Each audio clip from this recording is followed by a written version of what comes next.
Oh, quick, you should have seen it. 30 limousines filled with niggas driving off into the sunset. And white boys, you know what to do with themselves.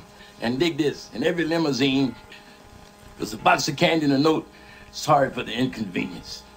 Good Lord, you're a cool, sweet motherfucker, Sugar.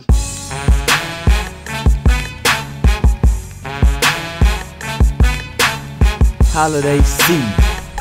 Yo!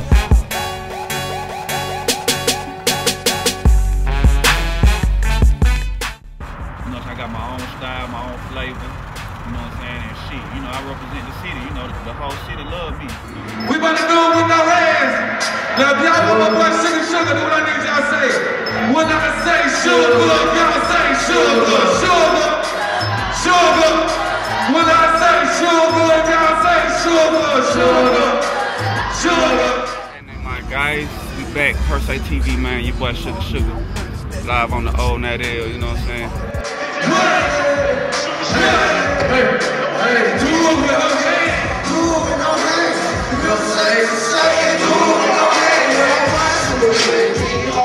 A lot of niggas be wondering why I got the name Suga Suga, you know what I'm saying? Like why they call themselves Suga Suga?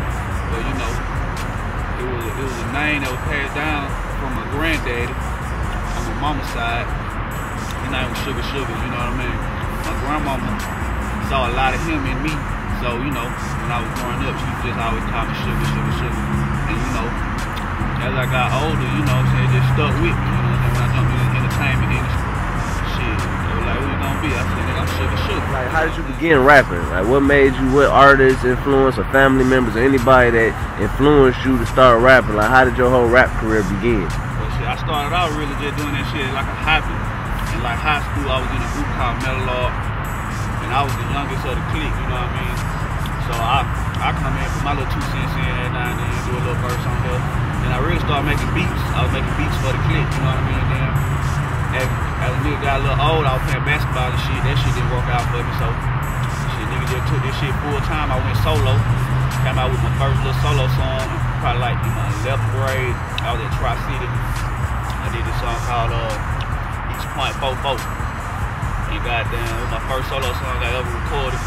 And goddamn, the whole East Point was on that shit. They were like, bro, you need to go on and go solo. So I started working on some little solo shit. And my nigga Shank, he took me to holler at DJ Toon. And the first time I hollered at Toon, he was feeling me, you know what I'm saying? He gave me 2 beats. I ripped the motherfucker. One on was the Motivation beat that he had on T.I. album. I can't remember the album. But I had that beat first, so I laid the beat, I laid the 2 songs, and Toon was like, you know, it's okay, but he was doing so much other shit. So I came back to Toon probably like a year later when I had really got serious with the rapping. Because at first I was just, you know, just fucking around, but once I seen that, you know, a nigga had talent for that shit, a nigga buckled down, and you know, I came in with some more good shit to let him hear. He heard what I've been working on, and he made me a beat right on the spot. It was a Dude With No Hand beat, which was my first single that I ever released to the public. And he made the beat, and I came up with the hook right down the spot. I laid the song over in College Park at Uncle Tom's studio. Shouts out to Tom Tom. And shit, we dropped that shit. The people started loving it, you know, and shit, the rest is history. And you know, a lot of people was wondering like what happened to you after that. Like, what could you explain to us? Like, really, what happened with the whole Dude With No Hands situation? Like, did you get signed off the track, or like, how did that whole situation work out for you? It was an independent situation with the Dude With No Hands. You know, I was fucking with my nigga DJ Toon. You know, he taught me a lot. He put me on in his own entertainment. I signed a contract with DJ Toon. We dropped Dude With No Hands. I say maybe like 2005. By the end of 2005, we was #1 on the radio. You know, big thing going. Had a couple meetings and shit with some majors, you know what I'm saying, Mike Karen, Atlantic, flew up to New York. And you know, the deals that they were offering at the time, you know, Toon was like, we could do better, you know, so Dude With No Hands did what he did. And you know, I did shows, I made money off shows, you know, we took over South Carolina, like it spread throughout the whole Southeast region, but it never had that major push behind it. So, you know, after a couple months went by, you know, Dude With No Hands was kind of fading out in Atlanta, but it was picking up in other cities. So we kind of got a late start on it, so to speak. So we was all, you know, just jumping in head first, you know.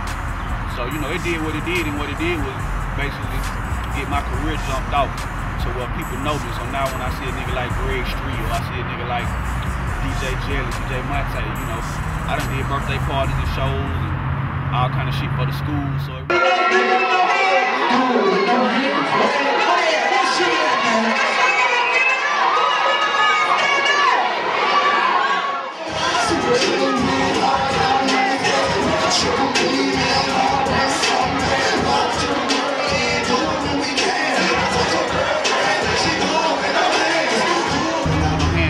started my career as a real artist. You know, I signed to Tune. We came up with another song called Studio Trap.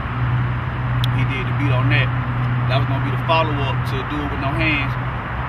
But you know, Tune got a production deal with Def Jam at the time, and he was working with artists like Kanye and T.I. and you know, he was doing so much. Well, he had to kind of focus his shit on his production, Zone Boy production. So, you know, I knew he had my back, so I had to step out and do it on my own from there, you know. So I took me a little break from the music, you know, cause that shit can get frustrating. All y'all do uppercutting artists, this shit is not easy. It ain't like a nigga just wake up, come up with a hit song, and then in the month you get signed. You know, this shit is a grind. So, you know, I had to learn that. I was young when I had to do it with my hands, so I thought everything was just supposed to be handed to me like, bam, here you go. It don't work like that. So I had to get out here and goddamn grind that shit up on my own, you know what I'm saying? I took a break from rapping. I moved to the West Coast for a minute, went out to Vegas, got my money up, you know.